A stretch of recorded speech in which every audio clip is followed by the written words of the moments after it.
Drugs, a substance that brings a lot of risk once taken into the body, most especially the illegal ones.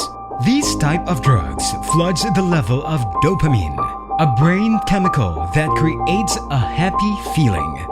But an irregular dose of these drugs can alter the way our body functions, including the behavior. Primarily, it interferes the way our brain works as these cause changes in other brain chemical systems and circuits. People usually has a misconception of what addiction is. They thought, many in a layman's perspective, sees addiction as a behavioral problem, which has to do also with the behavior. But if you try to see what addiction is, it's really a mental illness. So there's something wrong with the brain. And because there's something wrong with the brain, psychologically, the person is also affected. That is why addiction to drugs is very dangerous to one's frame of mind and overall mental health. This gives the drugs addicts the label of being a major burden to the society. 15 sachet ng hinihinalang shabu ang nakuha sa kanilang grupo. Approximately 4 million Filipinos are dealing with drug addiction, and the cold, hard truth is they are labeled as the root of criminalities and considered as one of the top problems of the Philippines.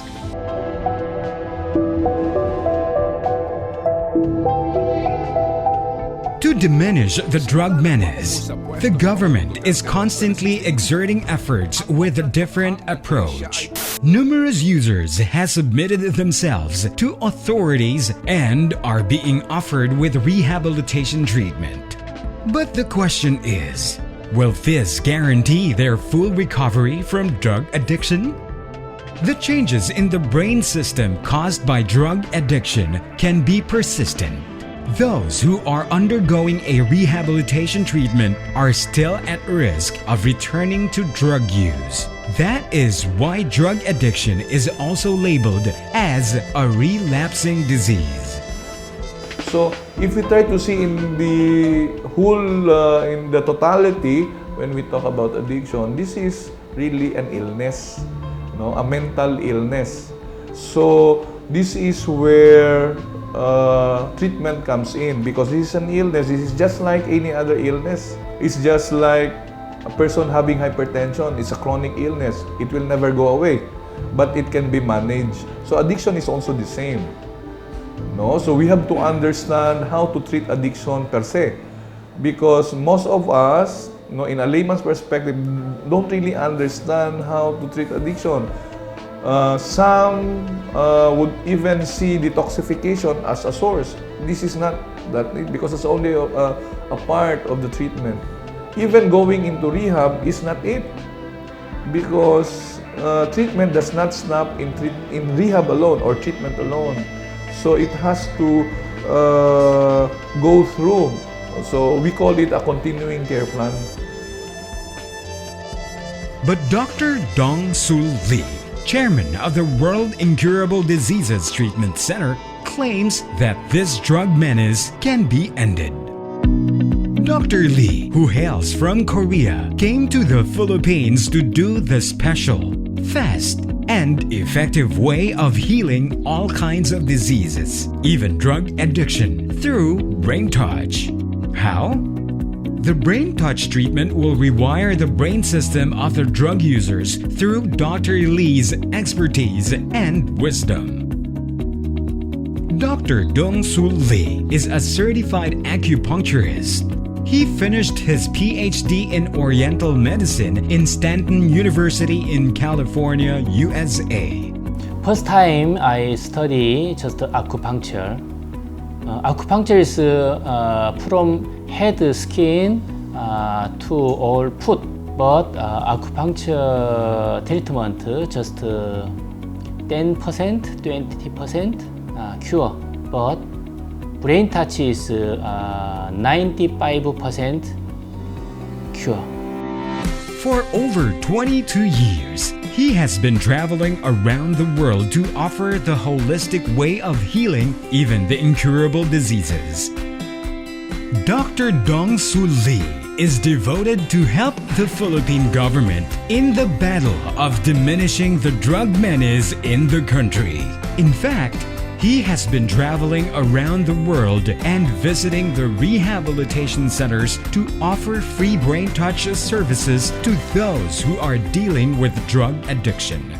Drug dependents ask me, can you treatment drug addict? Drug dependence problem, another incurable patient problem, same, very similar. Drug patient problem, cannot sleep, always headache, sometimes heart problem, whole body pain. I want treatment drug addict. Braintouch, drug dependence, very fast cure. Just 20 seconds, just 1 minute. All patient normal pain, I very happy. Because of his persistence and determination to cure them, he even used his own resources to deliver the medical mission, especially to those who are indigent. Part of the Philippine government's 5-year plan in totally diminishing the drug problem is offering rehabilitation assistance to the drug surrenderies. Some of their free services are the conduct of prayer and motivation program, giving free medicine, and livelihood assistance. But doctor believes that it will not end the drug problem. He asserts that the drug dependents should gain total wellness. They should be cured from the effects of drugs such as body pains, insomnia, stress, and dizziness. They should also be recovered from the behavioral problems such as anger and uncontrollable urge to use drugs. Most importantly, they should recover from their mental problem. Through the Braintouch treatment, they are assured to be cured and will not suffer any side effects. According to Dr. Lee, when a person is using drugs, 60 trillion cells goes uncontrollable. Thus, the brain does not function normally and sends a false message to all parts of the body. That explains the misbehavior of the drug user. The Braintouch principle of treatment is more than just the insertion of needles. It targets the affected cells and parts of the brain which has been damaged by drugs. Through the head acupuncture, Dr. Lee will prick the acupoint where there is stock blood until it comes out. These are the dead blood which causes damage to the blood vessel and basically causes the whole body's problem. The aim is to treat the brain first and restore it to its normal function so that the whole body system will be aligned again. The best thing about this treatment is it does not require any laboratory tests. That's why it is not that expensive. The Braintouch will only conduct MRI and EEG to see how the person's current brain activity and function. The Philippine government has given its trust to Braintouch as the only treatment that is easiest, fastest, and most effective way to treat those who are addicted to drugs. In fact, Dr. Lee has been visiting different rehabilitation centers since 2013 to conduct a free Braintouch treatment and given them incredible cure. And since 2016, Dr. Lee consistently visits the Davao Rehabilitation Center twice a month to offer free treatment services. Dr. Lee also forged partnerships with government offices and agencies such as the local government units, Philippine Drug Enforcement Agency, Department of Health, Department of Interior, and local government in most of his medical mission. In Davao, Dr. Lee conducts a regular visit to Davao City Treatment and Rehabilitation Center for Drug Dependents, where hundreds of drug users and peddlers are housed to undergo treatment. ako din kasi most of practitioner din sa traditional na medicine program. So that is why open din kami sa ganito din klaseng therapy. Mga improvement sa ilang mga feelings nila sa mga physical symptoms, especially when they introduce nila yung Braintouch na therapy. So that is why till now, ganun pa rin. And then we do have a lot more than 100 patients na treated by Dr. Lee to undergo Braintouch therapy.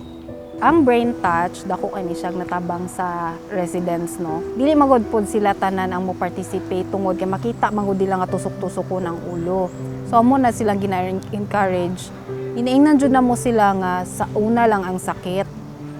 Pero katong uban nga nag-undergo Braintouch, nag-improve jud sila.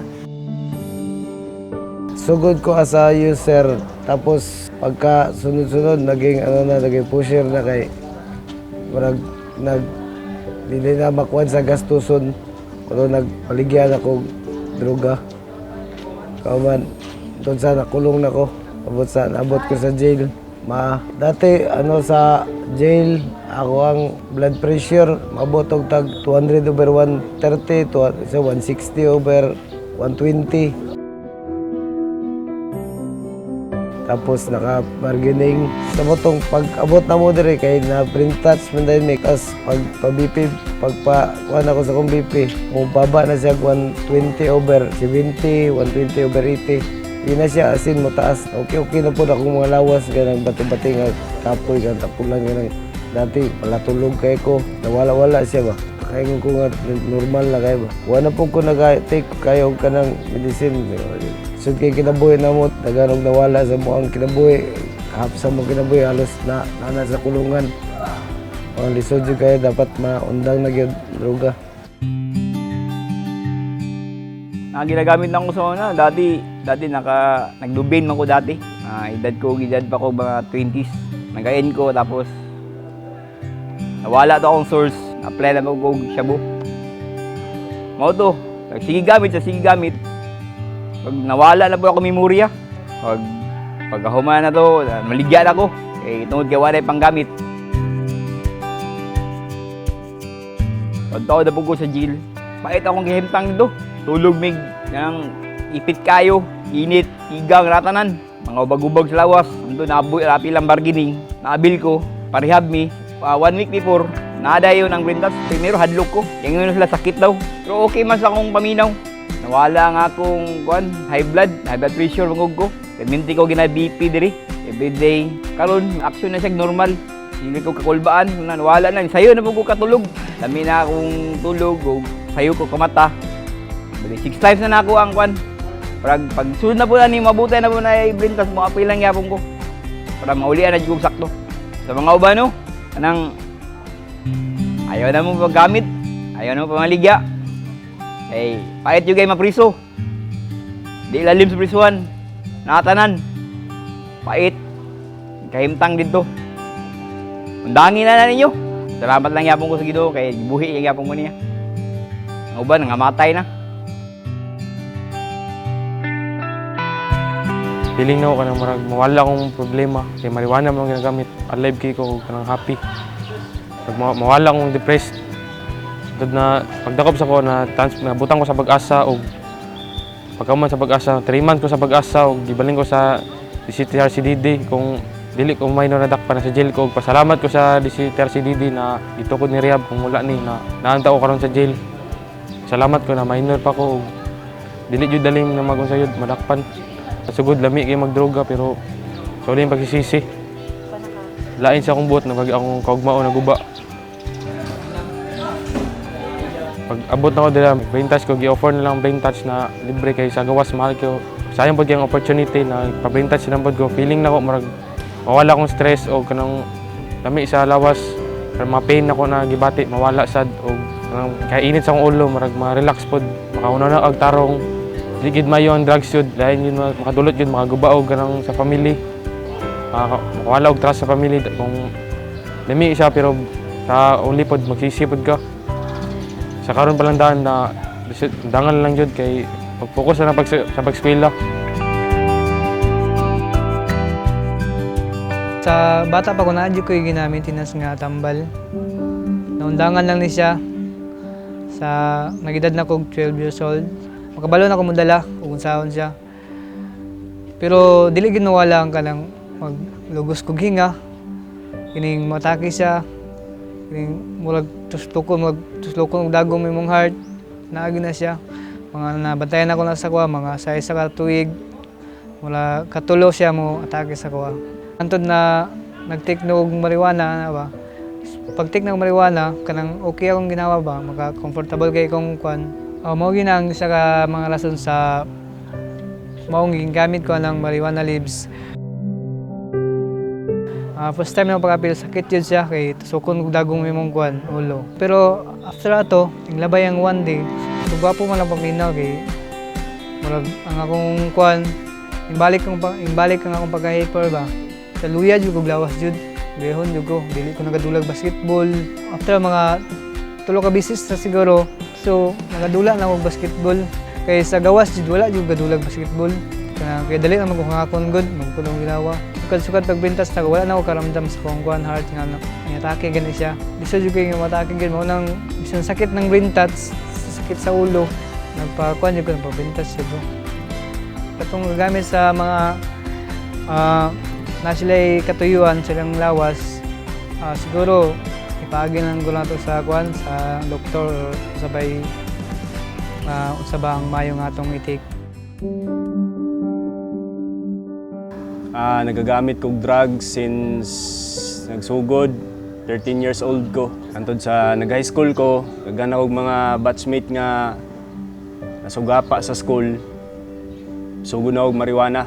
Ikan yun na sa pag-graduate high school, tuloy-tuloy na. Marijuana, drop, syrup, 23 hantod 27. Dito na ako sa Manila nati kay naka-atraso ko diri sa Davao.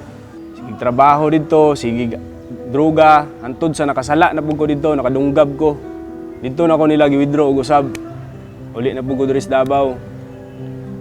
Hantod sa relax, balik og marijuana. Dula og sabo. Mubagsak. Kapoy sa jail te kay ang imong una-una ba naa sa imong pamilya nya wala ka balog kano sa mabot imong pamilya bisitaon ka para sa kuha wa gyud lami gyud nganong nakaingon ko kay naabot ko sa jail.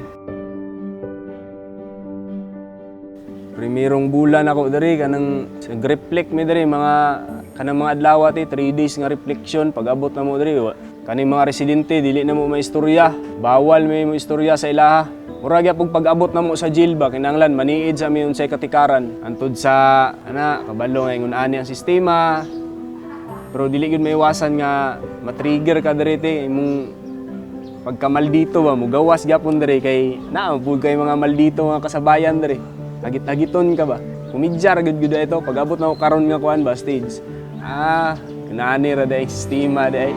If you continue your manipulation. Pagka braintouch ako, primerong braintouch te, grabe, nasurprisa yun ko sa kasakit. Siyempre, kalbo ko. Ug si doktor pa, very easy to clean. Ana ba? Yes, doc, it's very easy to clean, but it hurts. Ana, good. Kapila na ako nakapa-braintouch, kaunom ni karon. Okay. Sa akong nakakuan te, murag abtik na ko diri ba? AAA ba? Abtik, abilidad ug atik. Naana ng tulo ka eh. Okay naman te, kaya na kayo na ako ikuan akong anger management ba. Katawaan na ganin ako ng uban diya. Involved man sila drugs, so usahay init ilang ulo ba ana. Nami case diri na gipa-appeal na mo siya braintouch kay badungo. May pagkasipat siya pero gingnan lang na mo nga miskin kaisa lang. Buyag-buyag sad baya no sa kuan karon nga unsa wala na baya karon lesser na ang yang init gyapon siya ulo pero lesser na yang dili gyud pareha sa una nga violent jud siya. So daghang na improve sa ilaha. Kuan na notice jud na mo nga mas kuan ilang performance kanang dali ra sila istoryahon then after mas dali sila makagawas. Kanang kuan kay murag matone down, mas healthy, daghang effect na good para sa ilang lawas. And kasagaran nga mga participants namo kanang murag ma-happy man gud sila kana ganing na si doc. And then mostly nga, because of the patient's acceptance, na may mga changes sa kanila, na may improvement sa kanilang physical behavior, that is why na, sige pa rin, patuloy kami na pag-improve and then implement the program. Another treatment facility that Dr. Lee visits is the Luntiang Paraiso Regional Rehabilitation Center in Barangay Poblacion, New Corella, Davao del Norte, where Dr. Lee conducts a more advanced treatment, an approach that he have not done yet with other rehabilitation centers. Prior to Braintouch treatment, the patients undergo to MRI or magnetic resonance imaging so Dr. Lee can analyze the brain organization and neurological status of the patient. He also did an EEG or electroencephalogram to find and assess the possible problems of the electrical activity of the patient's brain. For MRI and EEG, both of these are tools or diagnostic tools to explore brain and the brain function. For MRI is more of a tool. How we will try to see how the brain, we want to image the brain in terms of its functioning. So MRI, we can see the different parts of the brain with MRI. If there is an abnormality or there is a lesion or a tumor, or in some cases, we can also explore if that part of the brain is functioning or not, or hypofunctioning or hyperfunctioning. So we can also see through MRI. And EEG or electroencephalogram, we will also see the brain waves because and the brain, as some parts of the body, it is governed by chemical interactions, but the brain is primarily has an electrical component. Most admissions because of drug dependency, and some due to alcohol, cigarette, gambling, and internet. And the modality that we are using is the what we call therapeutic community approach, which is a self-help. With the advent of the Braintouch by Dr. Lee and staff, malaking naitulong kasi naibalik natin sila dun sa pagiging calm. Before they enter the facility, medyo kwan sila, yung hysterical. No? The Braintouch and the process goes hand in hand. Akong husband ay namatay siya by means of suicide. Yes. Then, after atong pag-suicide niya, dito ko na-depress. So, gisudlan ako, gitry na ako ang mag-inom o alcohol, and then gitry pod na ako ang drug sama sa shabu. Nag-try ko. Kaya daghan magud nag-ingon na makapayat magud daw na. Aside anang depressed ko, gusto na ko kalimtan akong problema, nataba pa jud ko. So mo to nag-take og drugs. Sa sugod, maayo, makapayat yun siya, maka-lost appetite. Sa nadugay, nakita na ko ang difference. Lahi naman ang effect sa kuha. Anto na-realize na lang na ako na this is not me, dili man ni ako, marag ana ba. So mo to, ni-surrender na ko mismo sa kong sarili. So okay, parehab na lang ko kay mismo akong anak mo dyan nag-petition na, Mami, kailangan na dyan nimo magparehab, anak. Pag-abot na ko diri sa rehab, everything changed. So back to zero jud ko. As in, manghugas ko plato, nasa balay naman ko'y katabang. Naghilak ko, kaya nagpalimpyo kog CR. Na di man ko kabalong limpyo CR. Nabuhi mi sa whistles. Mo-whistle na gani, hala, mata dayon mi, anak gani. Samantala sa balay, walay magbuot sa oras ko mumata. Pag Braintouch na, dili naman ko dali na mairita, murag ana gani. Napansin ako sa kong sarili, dati dali na ko masuko. Pag Braintouch, relax na ko. So kabalo na ko mo control sa akong anxiety. Mao na mga changes sa Braintouch sa ako. So happy ko that dako jud benefit sa amo. Dako kong pasalamat kan Dr. Lee na napilian ko na dako siyang nahatag og kausaban sa ko ang life. Kargador ko. Ito, pang siya dakpan. Sulod ko diri. Pagkabot ako diri, mga pinag-adlaw. Ang batasan ako mo, gamay yung bikil, mandapat na ko. Mga katong Pasko, istorya na to, madalaw sa init sa ulo na ko ba. Helicopter, gipakaon po na ko.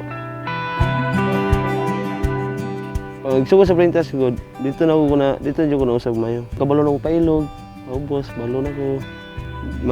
Kung kauban doy, hapakong ko. Dili pa ko makalitan ko. Dili na ko dito muhunat ba. Munumbag, hindi ko kahunat. Naon lang, sungugong ko. Di na po, kung katawa na nandiyo ko. Sandahan na ako na ko. Maayo man yung Braintouch kay wala ang po mga paano mo sakit-sakit. Tuhod man na, tama man si Dr. Lee, kay mawala ang kwan sa bugas. Mawala ang kuha. Pagkakuha sa Braintouch ko, dagko ko kayo ni. Mano nawala. Man ang kuha sa kong lawas, gaan. Man, di mo ko hingatugon. Makatulog na ko kukudto. Kudto, man sa'yo kung katulog mo gabi Sa balay, tagan lihokon, o itong paggamit na ko, magaan akong lawas sa trabaho gani, nana, maglihok sa balay, maglaba, maglimpyo, magbulak-bulak gani ko, magbonsay-bonsay. Ay, nana. So, lami siya malihok kung nakagamit gani ka, magaan yung lawas. Mabuti akong friends, dito namin sa kwarto, dito namin, wala yung nakabalong, kamiran, nagamit na ko. O ito, pagkahaman ng gamit, lakaw na ako mga friends, lalo ako sa balay. Hindi na ako magawas, sige na ako limpyo. So pagkamatay sa kumbana, silman to siya. O itong pagkakita na ko, nakita ko siya, tumbas siya, murag nawala na sa kalibutan. Wala na ako galing sa kalibutan. Pagkatanon ko ato, muna akong tulala, nalos di ko katingog. Dili ko tingog diri. Happy nga sila mga staff, magtiyog na ko, kumedyan ako sila, ganyan ako sayaw. So, okay, hindi lang sisakit akong ulo. Dati sisakit akong ulo. Tabangan ko naghilot. Akong pananaw gani, kanang murag hayag nga gani siya, kanang di na murag dili lubog. Bali ako di ay akong trabaho isa ka tuna broker sa Jensen. Then daghan og income ana kay broker misa ka ng every mga barko ana mga pambot nga gaabot. Bali dagko og income ang makinan pero tungod lagi sa bisyo drugs ug inom na baligya ang mga katigayunan ana mga properties. Baligya ang mga sakyanan, pati mga resort tungod sa bisyo niya. Bulag-bulag ang pamilya. Naglayas o nagpuyo og pagadian. Abot ang time na pag-uli na ako, iparehab ko. Narehab ko for 3 months niya. Makaunlang kong bisyo mga 5 months. Then magbalik ko sa akong trabaho sa barko. Moto na uban nga po na akong mga barkada, nakabalik, nakagamit na po ko, nakainom, nakabalik. Ako, basta makagamit yung ko ng drugs sa buong mga dili ko makaundang og inom almost mga 1 week. Ika 7 to 8 days na hospital na ako anon, kaya di naman ko makatindog, kaya wala mo ko'y kaon-kaon. Motong last August, di parehab ko balik diri, narehab na ko diri. Until pag-abot diri, center naton na mga days nga dili katulog matong itagaan og tambal hantod naabot og months na uli-ulian niya then makatulog abot og mga 3 to 4 months na ako akong tulog dili kay ngon nga permanente kay murag na ko insomnia kay naanad akong lawas nga dili katulog moto isa ko nag-volunteer nga magpa-Braintouch. After sa first nga session pa lang nako nakakuan ko nga murag action ko kanang katulugon na good kada gabi pati udto nga dili na ko habit nga motulog og udto action ko katulugon naka-sure jud ko nga 100% yun nakahatag jud og maayong epekto sa kuha kay di po na ko ipadayon siguro nga kuang siguro na ako humanon ako ang mga session kung nakita na ko nga dili maayo ang epekto. Mawala imong mga worries kung maibsan imong mga worries nga part gid nga makatulog ka nya imong habit sa pagkaon magana nimo nya. Mawala po ni part gid nga murag ma-erase imong mga craving sa mga bisyo. Paano gud sila karon? 360 degrees ang turn around nila, no, improvement. So layo ra gyud kayo pag abot nila dire. Thank you very much, no, kay Dr. Lee, kay dako siya natabang sa amoa. And I hope nga in the future mas daghan pa siyang matabangan, especially sa mga rehabilitation centers just like Lumpiang Paraiso. Through the continuous programs and interventions of the Luntiang Paraiso Regional Rehabilitation Center and in partnership with Dr. Lee's Braintouch treatment, the patients indeed gained a significant improvement. The MRI and EEG result after the treatment prove it. Dr. Lee is dedicated to work hand in hand with the government in the efforts of achieving a drug-free Philippines. And then we do hope sana na not only here in Davao Rehab, but it can also be replicated in other rehab center also. So why not extend pa more sa ang services to other rehab center also. Now Philippine jail, very many people drug dependents, very many. Because I want all after treatment early go home. Through the Braintouch, Dr. Lee offers a miraculous way of complete healing of those who are dealing with drug addiction. And Dr. Dongsu Lee, the original Braintouch treater and the only doctor in the world who can do such wonderful and promising way of healing.